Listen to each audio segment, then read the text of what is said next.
Good evening, ladies and gentlemen. You're watching The Global Script. I'm your host, Shafat Ali.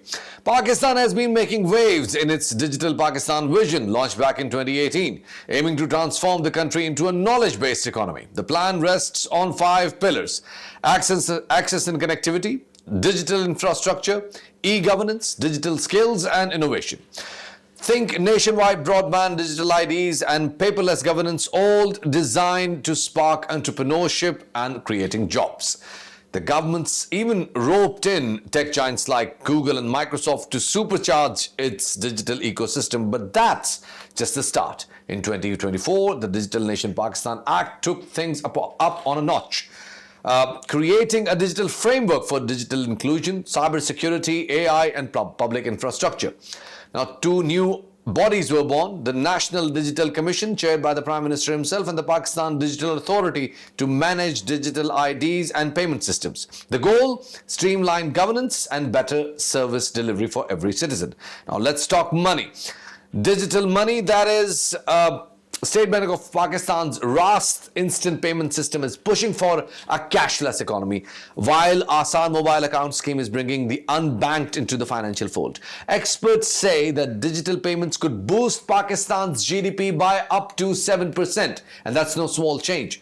And then there is e-governance. Platforms like Pakistan Citizens Portal, the e-office suite, and the digitized land records are making government services more transparent and efficient. Nadra's digital identity system, including the contactless biometric verification app and Pakistan's digital consensus, are putting Pakistan on the map as a tech-forward nation. But what's the digital economy without skilled people to power it? Programs like DigiSkill, Code Girls, and partnerships with platforms like Coursera are equipping Pakistan with workforce with expertise in AI, cybersecurity, and digital marketing. Meanwhile, teleschools and edtech platforms like Talimabad and Maqsad are bringing education to underserved areas, ensuring that no one is left behind. Now, the government is also betting big on startups. Incubators like National Incubation Centers and accelerators like Plan 9 are nurturing talent in e-commerce, health tech, and agri-tech. The Special Investment Facilitation Council has made IT a cornerstone of Pakistan's economic strategy, and it's paying off with a growing startup scene. Of course, no digital economy can thrive without trust, and that's where National Cybersecurity Policy of 2021 and the Personal Data Protection Bill of 2024 come in. Safeguarding the transactions and user data, that's what they claim. But the National Cybersecurity Authority and the Cyber Emergency Response Team are working to keep Pakistan's digital space secure. On the other hand, they're also creating some rifts and some distrusts in the investors. On the global stage, Pakistan is making its mark too, as the founding member of the Digital Cooperation Organization in 2020, and the first country to adopt a DFDI initiative by World Economic Forum and DCO in 2025. Pakistan is attracting serious investment in its digital future. And let's not forget that the policies fueling this transformation, the e-commerce policy of 2019, and the cloud first policy of the 2020, the national freelancer facilitation policy, and a draft of national AI policy in 2024, they all have laid the groundwork for the digital Pakistan powered by blockchain, AI, and more. But there's more to the catch. Despite all these efforts, despite all these laws and acts that has been flowed on the floor of Parliament, Pakistan digital economy hasn't fully taken off. There are challenges like infrastructure gaps, limited digital literacy, bureaucratic hurdles, and holding back a lot of other things. So what's next? Can Pakistan overcome these obstacles to become a digital powerhouse? We are joined by none other than Ali Farid Khwaja, who is the chairman of the K-Trade Securities. Thank you so much, Ali, for joining in. Ali Farid, we have seen your podcast. We have listened to a lot of your ideas, and they have actually make a lot of sense. And we also see this desperation from the government circles as well. The government wants to do something in the digital industry. They want to create a parallel digital economy. They want to include more and more people in it. But at the same time, we have a lot of bottlenecks. We have a lot of contingencies. Do you think that government's intentions will actually translate into something productive in near future? Yes, as in I'm hopeful. I think intentions is a good starting point. And growing up in Pakistan, I saw that various initiatives which were taken in the past did lead to some positive results. For example, when I was young, At that time, they were teaching Microsoft certification, Sun certification, and thousands of Pakistanis learned Microsoft and Sun back then. And then that created an interest in computer science for a lot of young people. So I'm sure now I see similar initiatives in AI, blockchain. So I'm sure that there will always be positive impact for any positive initiative. Well, that's, I appreciate your generosity and your optimism on that. But at the same time, we see there is a lot of, bottlenecks where the mainstream industrialists are trying to evade taxes by opening a software house, and they're showing their incomes coming in the software industry so that it gets evaded with the tax, and government can show that the software is growing. But actually, on the practical side, nothing is happening. We don't have a reliable internet service. Our conversion rate for the internet is barely at 5%. The people who have the mobile data aren't literate enough to turn that into something which makes money. What do you think government has to do right now? And the policy which they are doing is to departmentalize every segment of the IT industry. Do you think it's going to work that way? So first, I think there were a lot of points which you mentioned in your question. So let's break it down. Firstly, I think Pakistan does have a very vibrant and growing tech industry. It's small, but it's growing, and it's growing quite fast, like close to 20% growth rates. Our overall IT exports are more than $3 billion now. There are more than 400,000 freelance developers. It's said that they are the third or fourth largest group of freelancers globally. So we are producing a lot of IT graduates. Platforms like WhatsApp, TikTok have north of 40 million users in Pakistan. Even crypto platforms have more than 40 million users in Pakistan. So the digital adoption is high. Technology talent is there. That technology talent is producing income, and that income is growing. So, and companies, even the large IT companies like Systems, which is listed on Pakistan Stock Exchange, have done really, really well. Their share price has done really well. So on one hand, we have to be conscious and cognizant that it's not all grim and doom. Actually, there are some very, very interesting and inspiring success stories which are out there.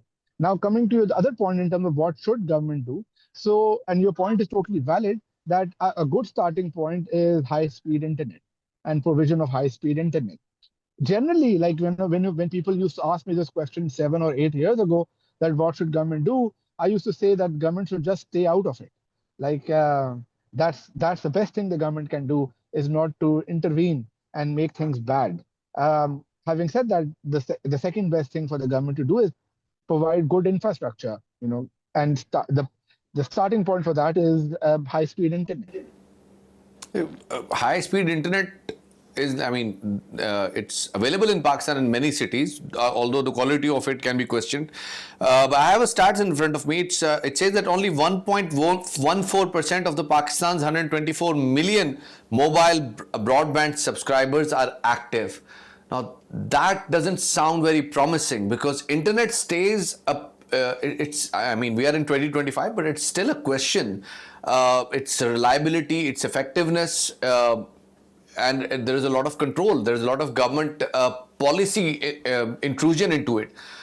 Do you think that these things can actually create any impact in the digital industry, in the digital finance industry, as we're talking about?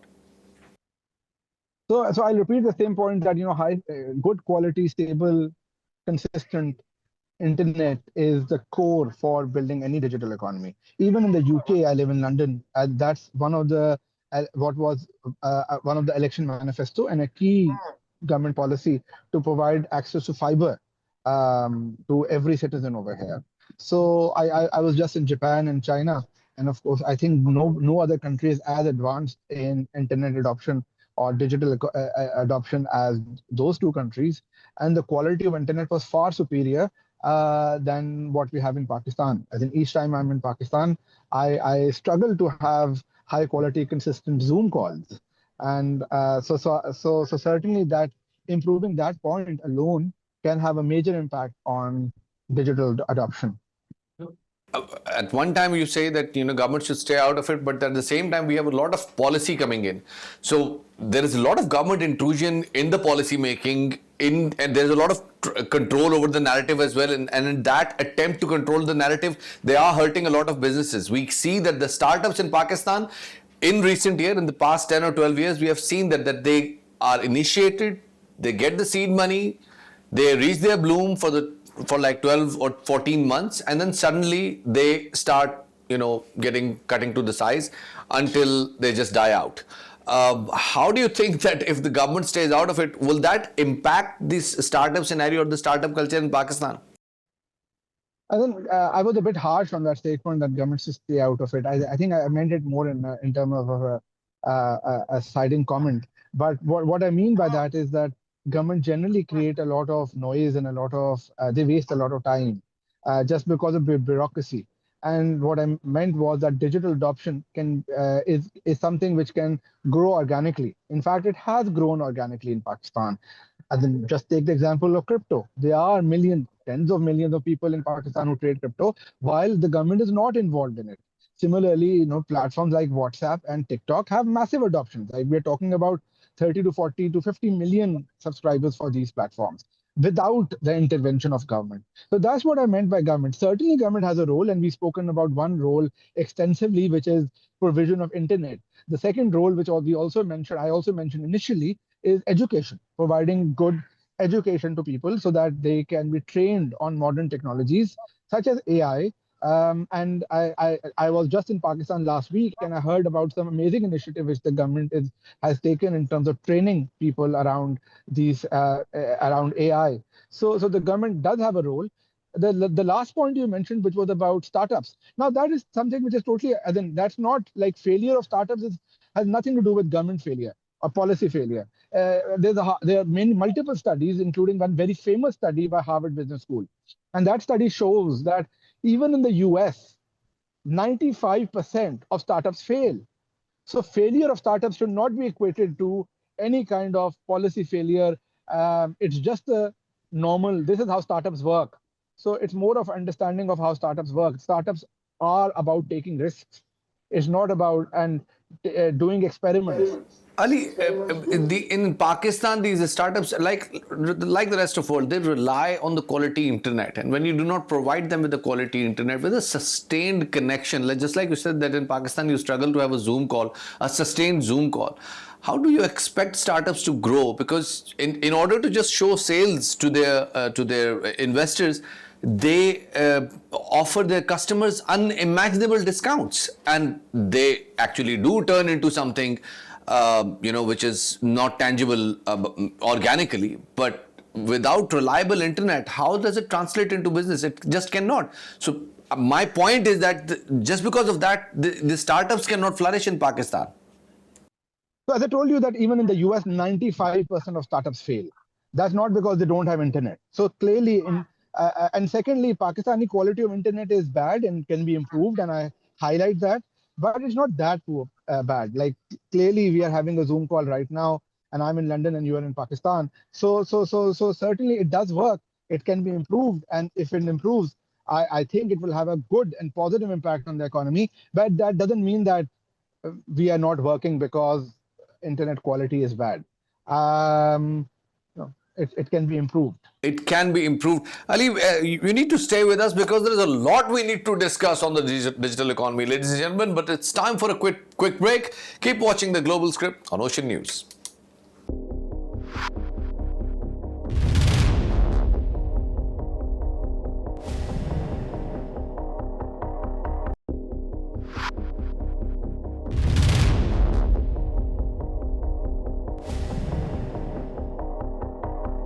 Welcome back, ladies and gentlemen. You're watching Global Script on Ocean News. I'm Shafat Ali, and with us is Ali Farid Khwaja, who's Chairman K Trade Securities. Ali, we have seen that the government has done a lot of digital initiatives, but they lack a citizen-centric service, a citizen-centric approach, a customer-centric approach. So we see that sometime a province would be taking a lead in one initiative and the rest of the provinces would be lacking behind, which creates a sort of incohesion. And at the same time, Pakistan has ranked quite poorly in the participation in the global surveys. I think it's on 106 or something. What do you think this actually means for an investor, for somebody who wants to create a startup in Pakistan? So, Pakistan is a big country. We have to consider that Karachi alone, we are talking about a population of more than 24, 25 million people. Just to put that in perspective, I was invited by the government of Albania to invest over there in the tech sector, and they have 2 million people. So Pakistan, Karachi alone is a mini country, and even if somebody makes a startup for Karachi and scales it only in Karachi, that alone can create multi-billion-dollar industries. So I'm cognizant of the challenge of operating in a large country like Pakistan. Now, in terms of the government point, in terms of lack of coordination between different ministries, then that's certainly a frustrating thing. And as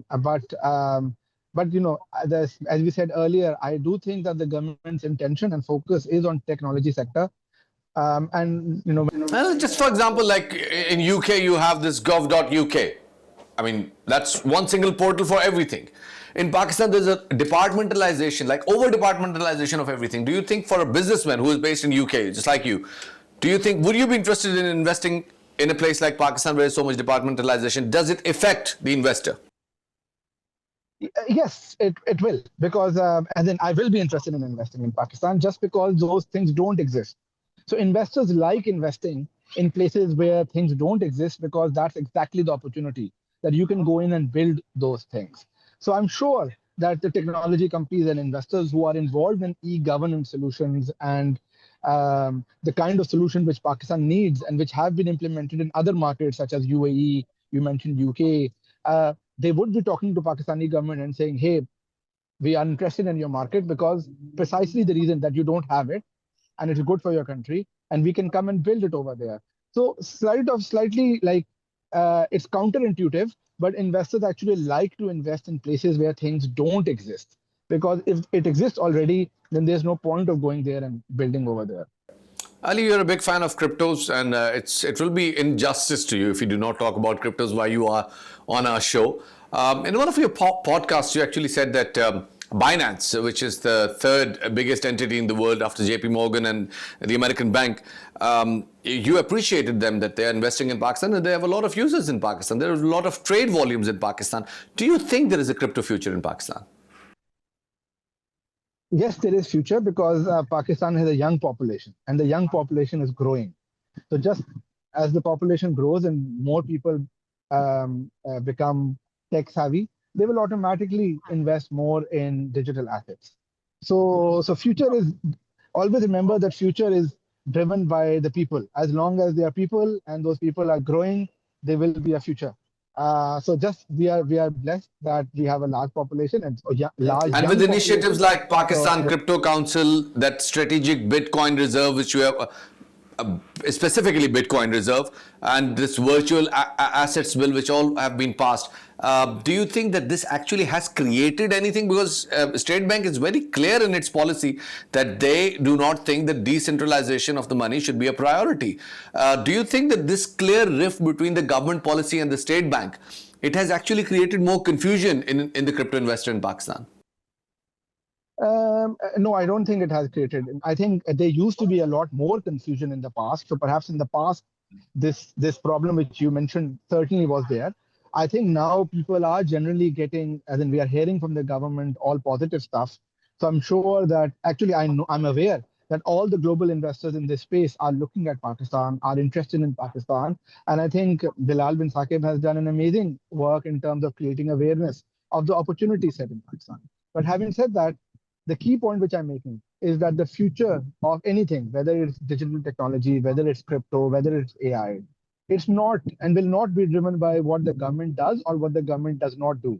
It will be driven by what the people of Pakistan, people like me and you, and the young, especially the youth of Pakistan, decides to do. The power of people is far more greater than the influence or the power of the government. So when we talk about digital and we talk about future of Pakistan in digital, It's actually those people we must consider. Not the government is irrelevant. The government will go in 3 years, 5 years, 4 years. Then there will be a new government. It doesn't really matter. Ali, cryptos, they are decentralized. Nobody knows. I mean, actually, yeah, some crypto coins have the address of the investor and where you're purchasing it from. But people are more interested in the decentralization of the cryptos, and that's why people love to take interest in it. They love to invest in it. With government proposing like 5% tax on crypto mining and 5% tax on the transaction and 5% tax on the digital asset keeping, would you think that this would create more confusion among people, and people would like to trade on the unconventional exchanges, which are not like centrally controlled by the government? Yes, like they are doing right now. So right now, Like none they're of doing the right now. exchanges. Absolutely. Yes. So right now, none of the exchanges are regulated, and that creates a lot more problems because there's no KYC, there's no AML, there's no tax collection, there's no regulation to protect the people from scams. So there are many scams around there, and you rightly said that there are many digital token out there. To be exact, like there are more than 17 million tokens out there. So clearly, a lot of them are scams, and there needs to be regulation to make sure that A, the people of Pakistan are protected from scams, B, that the financial system of Pakistan is compliant and regulated, and C, that there's a tax collection framework. This should not be an anomaly, this should be the norm. And that's why the regulation is so important. The role of the government should not be of a promoter of crypto, but of a regulator of crypto, which means promoter and protector of the interests of people of Pakistan and the government of Pakistan. And one question which everyone else has been talking about is that if we facilitate crypto, I mean, I've asked a lot of babus. I'm not offending anyone. That's what they call themselves, babus. I've asked a lot of them, and they all have their reservations, pretty severe reservations over the cryptos, and they are scared that we're going to go get back on the FATF list if we do not control and do not try to centralize the cryptos. Your take on that, sir? I agree. I agree. I think the concerns are legitimate. The concerns are valid, and that's exactly why you need regulation. Because there are two approaches of doing things. You have to accept that more than 25 million people and young Pakistanis are investing in it. You cannot. That means that you, as a government, cannot ignore it. It's a reality. It's far much bigger than the former financial markets. Only a fraction of this number invest in stocks. So if it's large and it exists, then you must regulate it, because if you don't, then precisely we are exposed to precisely the risk and others which you mentioned. So I agree with this concern. You tend to agree with this concern, but that's quite contradictory. That's quite contradictory with the government's policy. That at one end, government is trying to regulate something which can be counterproductive for them. At the other end, the state bank is totally against it. The investor who is eyeing on all these exchanges, none of them is registered in Pakistan, yet most of them are trading in PKR now. Where do you think this confusion or this graying of this whole crypto scenario is going to take Pakistan in? It's not contradictory. That's exactly what I'm saying, is that right now there's an industry which is existing illegally, uncompliant, unregulated. And what I'm saying, There's a difference between unregulated and illegal. So do you think all this crypto... illegal. It's illegal. It is illegal. So of course, like if it's not regulated, then it's illegal. So regulation means that the government of Pakistan will say, this is our laws which you, the crypto companies, have to follow. And it's like FATA. Before when we were young, there was an area in Pakistan where there was Pakistani writ. The government's rules were not applied over there. Yeah. Anything and everything would happen there. And then the government decided that now we will go in and we will enforce our laws and make this region accept and follow the rules of Pakistan government. This is exactly what's happening, equivalent of that in the digital economy. The government of Pakistan is saying, previously we had not told you what our laws were. Now we will make regulation. We will tell you how to act, how to behave, and you have to get the license, which means approval from us, and we will monitor you and we will supervise you to make sure that you don't do anything which is wrong for the people and wrong for the country. And if you don't operate, like you said, that this will send people to the unregulated exchanges, that's precisely what an illegal activity means. The government will then enforce its rules and make sure that if there's any illegal activity, then those guys, a punitive action will be taken against it. This is exactly what the definition of regulation is. So I will I don't think there's any confusion or any disagreement between various aspects of the government. The governor of the central bank is a member of Pakistan Crypto Council. I think they are all on the same page.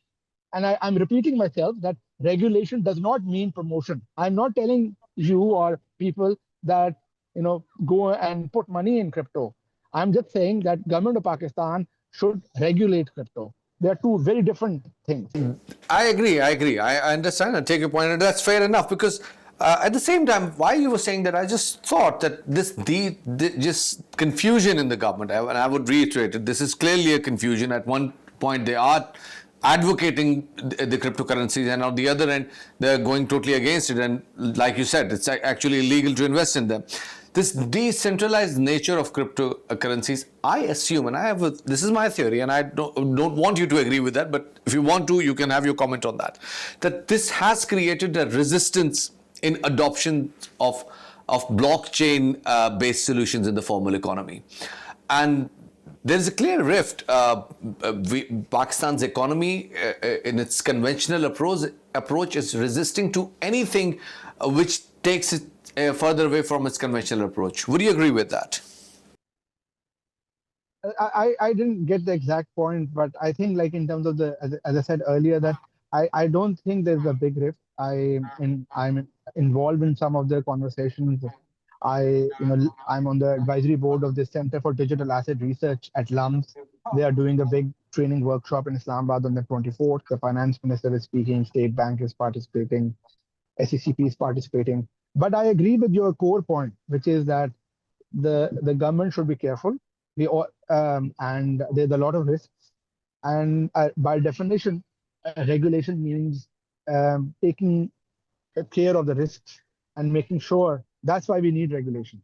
If there was no risk, then we didn't need regulation. Like there's no real regulation around Google, for example, or internet. But because this is financial services, this is a serious subject. There are risks. You mentioned FATF. There are other risks involved as well, and that's why a conservative and serious approach is required. And I'm sure that various aspects. So if the government announces that they are going to consume all the power which we aren't able to tap because we don't have enough transmission lines in mining bitcoins, do you think that this idea is too far-fetched, or is it practical, or is it just more talk? I think newspapers generally make headlines which are more attractive. So if you read like the actual announcement which came, it said that blockchain and AI. So they said that we will provide access to energy for these two areas. And AI, I'm a big. I think it's a future, and we need energy for that sector. The world needs it. So, and if people want to set up crypto mining, then if government is providing them energy, that's also a good thing. But I think that Do you think it's tangible? Do you think it's doable? Yes, completely. I know that I'm aware that many people are setting up data centers, and those data centers will have AI servers in it, and they might also have blockchain, as in Bitcoin mining servers in them. Absolutely, there's an opportunity for that. Thank you so much, Ali Farid Khawaja, ladies and gentlemen, was with us from UK. And clearly, Pakistan has a digital future and a crypto future ahead. Thank you so much, Ali Farid Khawaja, for joining us. Ladies and gentlemen, this was the Global Script. You were watching on Ocean News. Time for a goodbye. Allah Hafiz.